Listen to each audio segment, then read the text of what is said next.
হাজারো মায়ের বুককে খালি করা হয়েছে। আজকে যে অস্ত্র দিয়েছিলাম আমাদের বাংলাদেশের নাগরিককে হেফাজত করার জন্য, আর সেই প্রশাসন ভারতের, ওদেরকে কিছু বলতে পারে না, ওদের উপরে গুলি চালাতে পারে না। প্রশাসন শুধু আমাদের জনগণের উপরে, বাংলাদেশের জনগণের উপরে, নিরীহ জনগণের উপরে তারা গুলি চালায়। আজকে শেখ হাসিনা খুনি হয়ে গেছে, রাক্ষস হয়ে গেছে, জালেম হয়ে গেছে। সে মসনদে বসে মানুষকে মানুষে মনে করে না, মনে হয় যেন মানুষ নয়, সবাই জানোয়ার।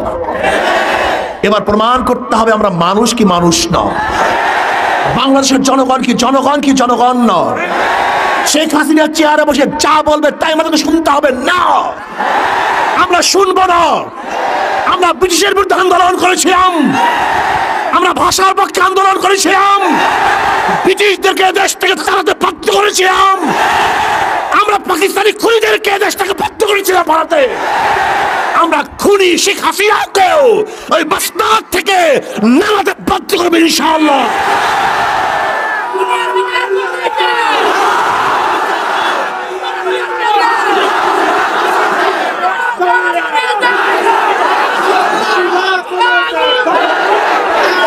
এখন আর আন্দোলন কোন এক গোষ্ঠীর কাছে সীমাবদ্ধ নয়। এই আন্দোলন গোটা বাংলাদেশের জনগণের আন্দোলন, এই আন্দোলন গোটা মাজলুমদের আন্দোলন, এই আন্দোলন জালেমদের বিরুদ্ধে মাজলুমদের রক্ষার আন্দোলন। এই আন্দোলন শাহী ওই সমস্ত জালেমদের শাহী মাস্তাদকে ভেঙে চুরে মাজলুমদের পক্ষে শাসক নির্বাচন করার আন্দোলন। যতক্ষণ পর্যন্ত এই জালেম সরকার, এই খুনি সরকার, ফ্যাসিস্ট সরকারকে আমরা উৎখাত করতে না পারবো, ততক্ষণ পর্যন্ত রাজপথ ছাড়বো না ইনশাআল্লাহ। প্রিয় ভাইরা আমার, আমরা এমন পর্যায়ে পৌঁছে গেছি, এমন জায়গায় চলে গেছি, ব্যাক করার কোনো সুযোগ নেই, পিছনে যাওয়ার কোনো সুযোগ নেই। তুমি কি জানো, যদি আন্দোলন বন্ধ করে দাও, হাজার হাজার মানুষ জেলে ধুঁকে থেকে মরতে হবে, হাজার হাজার মানুষ গুম হবে, হাজার হাজার মানুষ খুন হবে, ব্যাক করার কোনো সুযোগ নাই। যেরকম তারেক বিন জিয়াদ রহমতুল্লাহ আলাইহি স্পেনে যাওয়ার পরে নৌকাগুলি জ্বালিয়ে দিয়ে বলেছিলেন, হয়তো বিজয় অর্জন করো, শত্রু মোকাবেলা করো, অথবা কাপুরুষের মতো ওই নদীতে ঝাঁপ দিয়ে মরতে পারো, এছাড়া দ্বিতীয় কোনো পথ নেই। হয়তো শত্রুর মোকাবেলা যুদ্ধ করবে, অথবা কাপুরুষের মতো নদীতে ঝাঁপ দিয়ে আত্মহত্যা করবে। ঠিক আজকে আমাদের সামনে যুদ্ধ ব্যতীত, সামনে অগ্রসর হওয়া ব্যতীত, মোকাবেলা ব্যতীত, বিজয় ব্যতীত দ্বিতীয় কোনো পথ নাই। হয়তো বিজয় হবে, অথবা বঙ্গোপসাগরে ঝাঁপ দিয়ে মারা যাবে।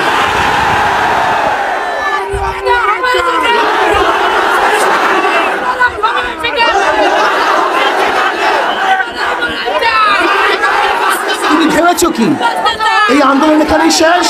না, যদি কোনো অবস্থাতে চুপচাপ হয়ে যাও, রাস্তা ছেড়ে দাও, রাজপথে উঠে যাও, তাহলে সরকার কিন্তু উঠবে না। এবং মামলা শুরু হবে, হামলা শুরু হবে, নির্যাতন শুরু হবে, হাজার হাজার হাজার হাজার মানুষকে গুম করা হবে, খুন করা হবে, পঙ্গু করা হবে। সেই সময় আসতেছে ডু ডাই, ডু ডাই। হয়তো সামনে যাবে অথবা মৃত্যুবরণ করবে, এর বাইরে কোনো রাস্তা নাই। যদি আমরা জেলে যাই, তোমরা যারা থাকবে তারা আন্দোলন করবে, তারা যদি জেলে যাও, যারা থাকবে তারা আন্দোলন করবে, যারা বাঁচবে তারা সংগ্রাম করবো, যারা বাঁচবে তারা সংগ্রাম করবো, এই শাহী জালেমের বিরুদ্ধে আন্দোলন করবো, সংগ্রাম করবে। আমার আজকে দেখেছেন, আজকে পত্রিকায় আসছে, আজকে পত্রিকায় আসছে বিচ্ছুনার উপরে মানুষকে শহীদ করা হয়েছে। আজকে পত্রিকায় দেখেন, পত্রিকায় দেখেছি। অথচ আপনারা জানেন এই পত্রিকাগুলি সম্পূর্ণ সরকারের দালালদের পত্রিকা। সরকারের দালালের পত্রিকার মধ্যে যে 20 জন মানুষের শহীদের ঘটনা চলে আসে, তাই কত মানুষ মারা গেছে আমি জানি না। যদি মানুষ মারা যায় একজন, সেখানে পঙ্গু হয় কতজন, আহত হয় কতজন। আজকে হাজারো মানুষ আহত হয়েছে, চিকিৎসা করতে পারে না, হসপিটালে গেছে চিকিৎসার জন্য। সেখানে ওই ছাত্রলীগের ডাকাত এবং গুন্ডারা, খুনিরা সেখানে আক্রমণ করেছে, চিকিৎসা করতে পারেন, সেখানে অ্যারেস্ট হয়, তাদেরকে জেলবদ্ধ করা হয়ে অবস্থায়। আজকে হাজারো মায়ের বুক খালি করা হয়েছে, হাজারো আমার বোনকে বিধবা করা হয়েছে, হাজারো বাচ্চাদেরকে এতিম করা হয়েছে, হাজারো মানুষ আজকে কবরের মধ্যে চলে গেছে। আবু সাইদ আজকে দুনিয়ার মধ্যে নেই। নরসিংদীতে আমাদের ছাত্র আন্দোলনের ভাই শাহাদাত বরণ করেছে গতকালকে। এই শাহাদাতের রক্তের বদলা না নেওয়া পর্যন্ত শপথ করো কেউ রাস্তা ছাড়বো না। ইনশাআল্লাহ রাস্তা ছাড়বো না, মরবো, রাস্তায় মরবো, কুকুরের মতো শৃঙ্গারের মতো গর্তে মারা যাবো ইনশাআল্লাহ।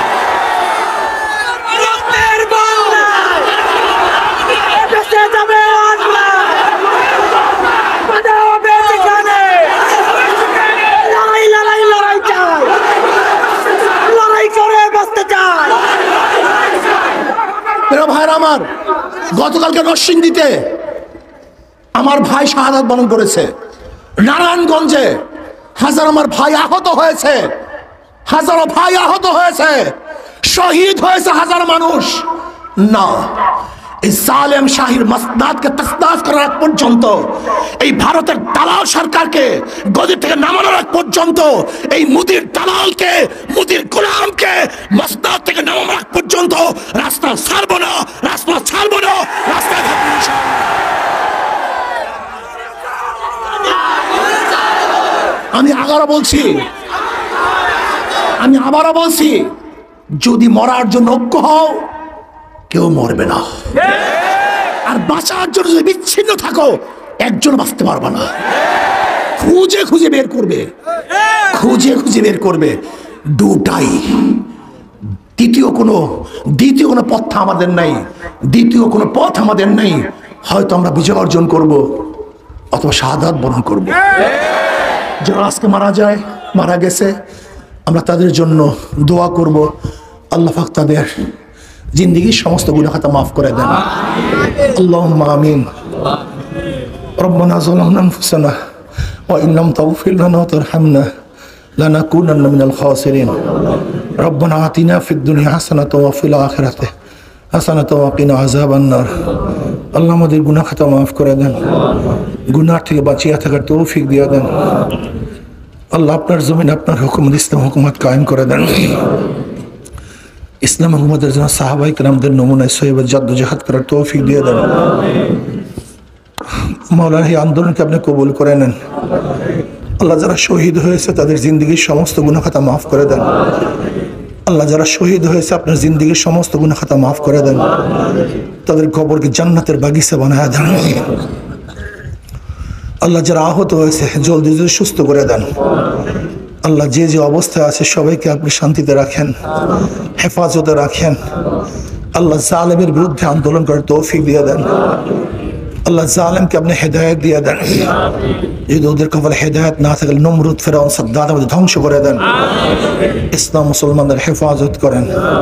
এই কাফেলা আপনি কবুল করে নেন। রব্বির হামহুমা কামা রব্বায়ানি সগীরা।